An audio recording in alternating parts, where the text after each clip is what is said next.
खरं तर समुद्रकिनारा म्हणजे पर्यटकांचं खास आकर्षण, पण सध्या कोकण किनारपट्टी भागात उधाणांमुळे होत्याचं नव्हतं झालंय। समुद्राचं पाणी आता मानवी वस्तीत घुसतंय, त्याचा सर्वाधिक फटका किनारपट्टीवर राहणाऱ्या लोकांना बसतोय।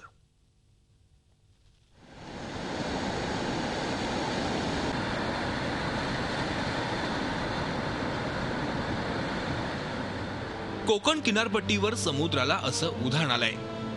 समुद्र चांगलाच खवळलाय।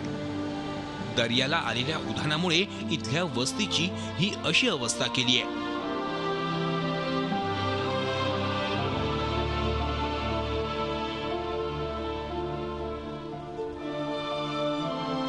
गुहागर तालुक्यातलं पर्यटन स्थळ म्हणून प्रसिद्ध असलेल्या वेळणेश्वर गावात अक्षरशः होत्याचं नव्हतं झालंय। कुणाच्या घरात पाणी शिरलंय, कुणाचा बांध समुद्रानं गिळंकृत केलाय। नारळी पोफळीच्या बागांची तर ही अशी अवस्था झाली आहे। समुद्राला असं उधाण आल्याचं कधी बघितलंच नसल्याचं ग्रामस्थ सांगतायत। ते आम्ही स्वखर्चाने बंधारे बांधलेले सुद्धा आरसीसी करून सुद्धा ते सुद्धा फुटून गेले उधाणामुळे यावर्षी।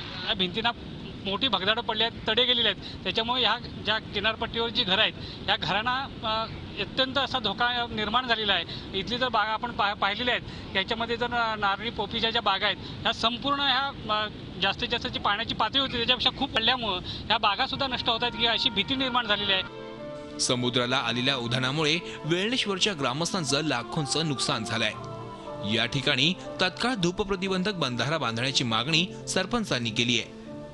पतंग विभागातून जर हा बंधारा झाला तर ह्या वस्तीचा काय निभाव लागेल, नाहीतर मला वाटत नाही ह्या पुढच्या उधाणापर्यंत आमची मच्छीमार लोक ह्या समुद्र किनारी राहतील। आम्हाला फक्त बंधारा होण्याची आमची अपेक्षा आहे। गेल्या 2 वर्षापासून पाठपुरावा करूनही या बंधाऱ्याबाबत जिल्हा प्रशासन आणि पतन विभागानं काहीही पावलं उचललेली नाहीत। त्यामुळे आता तरी जागा व्हावं आणि बंधारा बांधावा अशी मागणी केली जातीये। वर्षभरात बंधारा बांधला नाही तर तीव्र आंदोलन छेडणार असल्याचं जिल्हा परिषद सदस्यांनी सांगितलंय।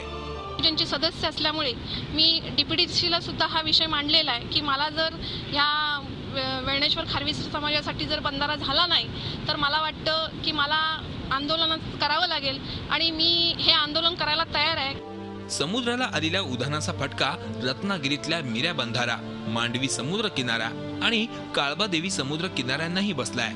मात्र सर्वाधिक नुकसान केलंय ते वेळणेश्वर वासियांचं। आता लवकरात लवकर त्यांच्या मागण्या मान्य व्हाव्यात एवढीच अपेक्षा। मनुष्याने समुद्रामध्ये अतिक्रमण केल्यामुळे समुद्र त्याचा बदला नेमका कशा पद्धतीने घेतो हे इथे वेळणेश्वर मध्ये आल्यानंतर कळतं। अख्ख्या बागाच्या बागा बेचिराग व्हायला लागल्यात। घरं समुद्रकिनारी आहेत की नाही हे कळत नाहीये, कारण या ठिकाणी असणाऱ्या समुद्राच्या लाटांनी अक्षरशः सगळं गिळंकृत केलंय। त्यामुळे लवकरात लवकर या ठिकाणी संरक्षक भिंत बांधावी एवढीच अपेक्षा इथले ग्रामस्थ करतात। व्हिडिओ जर्नलिस्ट निलेश कदमसह Pranav Polekar, Zee media, Velneshwar. Zee 24 तास रहा एक पाऊल पुढे।